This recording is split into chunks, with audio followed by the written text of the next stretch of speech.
დღეს რაღაცნაირად ესეთი განცდა მაქვს, რომ ადამიანებს გონიათ, რომ ეს თავისით ესე გაუშვათ და იარსებებს.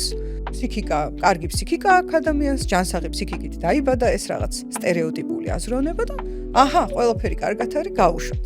და არავინ ზრუნავს, რომ ასეთ ტოქსიკურ გარემოში, რომელიც ვერ ვიტყვით, რომ რომელიმე ერთი ადამიანის ან რაიმე ერთი მოვლენის ბრალია. ეს ძალიან დიდი პასუხისმგებლობა, მაგრამ დღეს ახლა აქ ასე ვართ, რომ ჩვენი გარემო არის ტოქსიკური. თვითონ ფრიც პერლსი, ვინც დააფუძნა გეშტალტ თერაპია, ამბობდა, რომ დღეს ძალიან ავადმყოფურ გარემოში ადამიანი, როდესაც სიმპტომს ავლენს, ეს არის მისი ჯანსაღი რეაქცია მომწამლავ გარემოზე.